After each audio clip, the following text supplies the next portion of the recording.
What's good, Commanders fans? I hope everybody had a good Easter weekend. So, of course, the talk of the town is the Terry Mclaurin talk, and then I do want to talk a little bit about Kyle Hamilton visiting the Commanders today. And then Chase Young is at Voluntary Workhouse. Now, I haven't made a video in a week.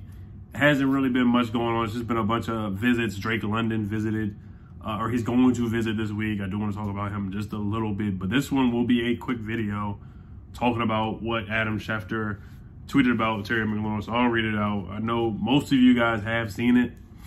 My voice is messed up because of my allergies right now, so that's why my voice sounds a little off right now. But Adam Schefter this morning says second-round picks that include Deebo Samuel, wide receivers Deebo Samuel, A.J. Brown, and Terry Mclaurin are not expected to participate in their team's on-field off-season programs because they want new contracts at a time this off-season when wide receiver deals have exploded per league sources. As a team leader, Terry Mclaurin still will be reporting to the team's off-season program that opens today while his contract situation remains unsolved per source. So he's not holding out really right now just yet. I mean, we'll see what happens. I know everybody's saying July 1st or June 1st when that cut happens with Landon Collins. When it becomes official, they'll probably use the money that they get from the Landon Collins contract and put that towards Terry Mclaurin. Now, this shows how nice of a guy Terry Mclaurin is, how much of a leader he is, because you look at his peers and other wide receivers, a lot of guys by now, or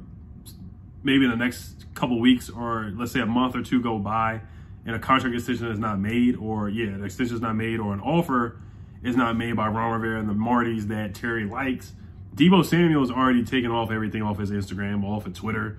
Terry Mclaurin, he's just not that guy. He's the most you want out of a captain as a leader, a guy that sets the example. I'm not gonna call him a Boy Scout, but he's not a confrontational guy from what I see. He's just a leader. He's a stand-up guy. He's the guy that we hear in the middle of the huddle after the games. We've seen him get the game ball, hold the game ball up and talk to the team and say a couple speeches here and there, wearing a C on his chest, and he's earned it. So I just don't get the vibes from him doing something like that. Now, it is still early in stages of contract talks, but if it were up to me, I wouldn't let this go on any longer. I would definitely make a deal as soon as possible. If you look on Spot Track or Over the Cap or whatever, the estimated average salary that he probably is going to get is between 20 to 25 million. So I think Spot Rack says $23, $24 million. You look at Christian Kirk's contract. You look at what DJ Moore just got. You look, Stephon Diggs just got a contract extension. Tyreek Hill just got a big deal. Devontae Adams just got a big deal. Everybody's getting paid. Everybody's getting paid. Terry Mclaurin, he deserves to get paid too. And I know John Allen got his deal right before training camp, but I don't think if they can get it done before training camp, get it done. And he's not going to participate in the workouts that are on the field, I guess, like running around. Chase Young right now, you saw him pushing the sled. So I don't think Terry Mclaurin is going to be doing stuff like that, pushing the sled, running around, doing drills back and forth. He should not. I agree with him. He should not until he gets paid. I wholeheartedly agree with Terry Mclaurin on this too, for real, to be honest. I mean, he's played with 8 different quarterbacks, 10 different quarterbacks while he's been here in D.C. for the Commanders. So I think he should get paid at least 22, 23. You look at Kenny Galladay, he got paid $18 million. And he hasn't done a darn thing. No knock on him, but Terry Mclaurin, look at DJ Moore getting paid $20 million. I think Terry Mclaurin is better than DJ Moore in my opinion. I like DJ Moore a lot, Maryland guy, but I take Terry Mclaurin over DJ Moore at the moment.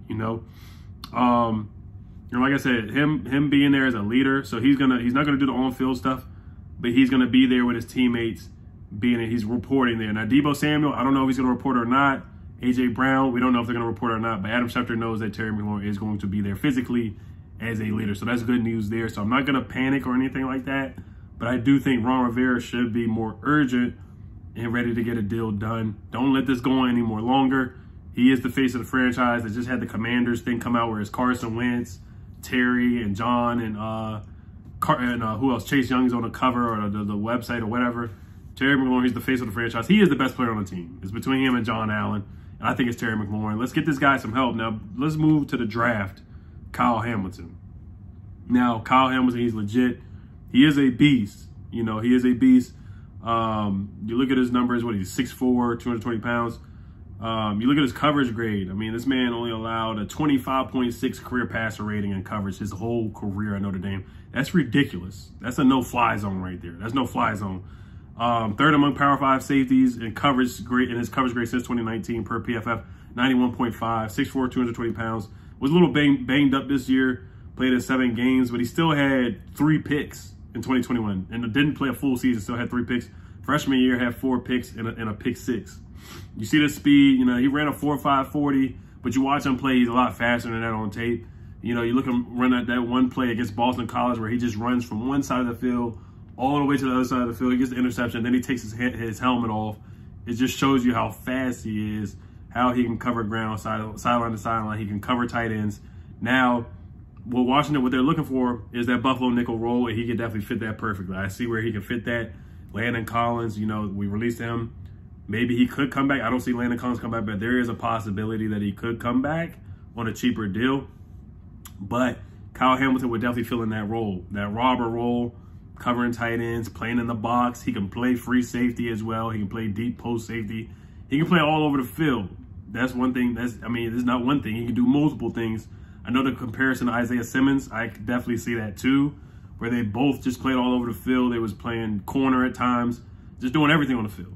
And that's what Kyle Hamilton can certainly do. Now, the 40, yeah, it did turn some people off, and him being a safety, he might drop. I could see him drop. I don't think if I had to bet money, I don't think he drops to 11. But if he does, it's something that you definitely have to take a long look at drafting him. Now, personally, I want to draft offense, and I've said it before. I'm in an offensive state of mind. I'm tired of watching this offense be bad. Now, I know it's because of quarterback play. You know, some of the quarterbacks we had in the past were just not even top 15 quarterbacks. Not even top 20 quarterbacks, to be honest with you, either. And Taylor Heineke, the arm strength, they did hold us back. I feel like it held De'Ami Brown back as well. Now, I just think this time, it's time to really focus on the offensive side of the ball. I really like Garrett Wilson a lot. If Garrett Wilson's on the board, in my opinion, I'm taking Garrett Wilson. I'm taking him over Kyle Hamilton. That's just me. I cannot now. I don't think the thing with getting all these guys. We spent first-round picks on defensive guys over and over and over again. I just feel like it's time to spend some draft capital on the offensive side of the ball. I think we got to get Carson Wentz as many playmakers, as many weapons as we can get. We got to get depth at the wide receiver position. You look at teams like the Rams. They always are adding offensive players. Even though they won a championship, they just went out and got Allen Robinson. And even though they still already had Cooper Kupp and Van Jefferson, who got 800 yards receiving last year. They're always looking to add talent. You look at the Bengals. They had Boyd and they already had Higgins, and they drafted Jamar Chase, and you see how much that helped Joe Burrow out. You look at the other teams, and they're always adding offensive talent. Even the Cowboys. Hate to bring them up, but they had Amari Cooper that already had Gallup, and they went out and got CeeDee Lamb.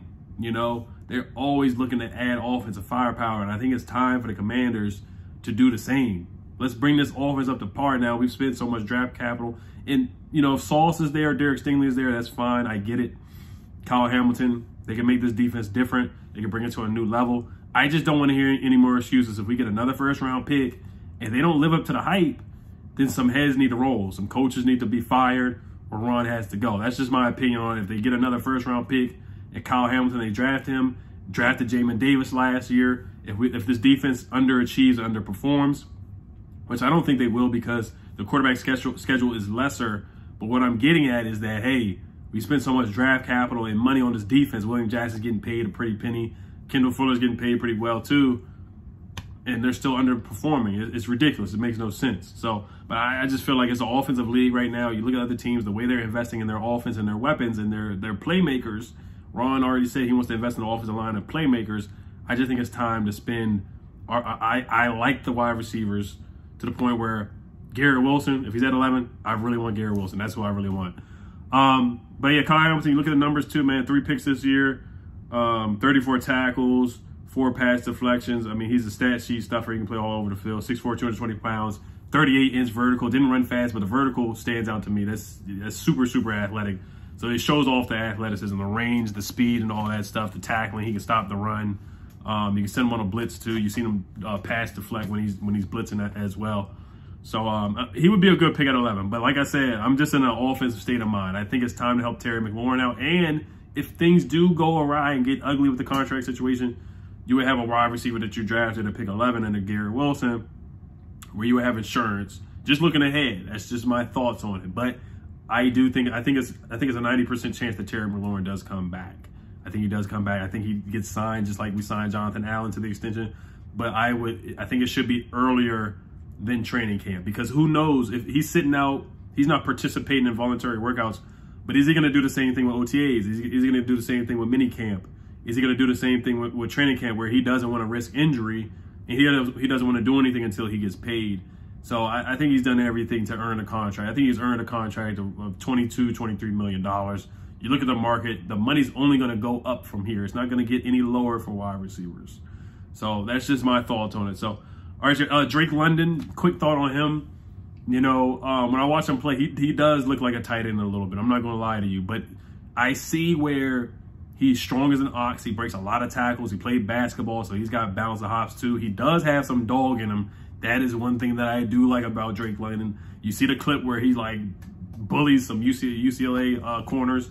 He gets up and he yells something. I forgot which team it was, but his helmet flew off. He's yelling in somebody's face, and I love it. I love seeing that. I love seeing that. But my concerns, the red flags are, yes, is he not separating at all? I wouldn't say that. But is separation his forte, like Chris Olave or like Garrett Wilson? It's not. He's a big body guy. But you got to line him up in the slot. That's where he does. He looks best in the slot, in my opinion, when I watch him too, which is similar, he looks like Jordan Reed when I'm watching him, honestly, because he's just so big, you know. And Jordan Reed played basketball too. So, you know, of course, people are scarred because of Josh Doxson and AGG and guys like that who are slower and couldn't create separation, but were just jump ball guys, went up and just got it. But for me, like I said, I like Garrett Wilson, Olave. I like those guys better than Drake London, to be honest with you. But if they go Drake London, I understand the pick. I'm not mad at it. Is it my first pick at 11 for me? No, it's not. But Drake London is a dog. I will say that. He is a mean guy. I like the way he plays with mean. He plays mean with a lot of aggression, too. He's going to create a lot of separation. Not really. But can he get open at times? Sure, he can. But I think it would be best to line up at slot. He can play outside, too. But when I watch him play, he does a lot of damage in the middle of the field. That's what he does. And Carson Wentz, he does like big body receivers. But he likes speed guys, too, though.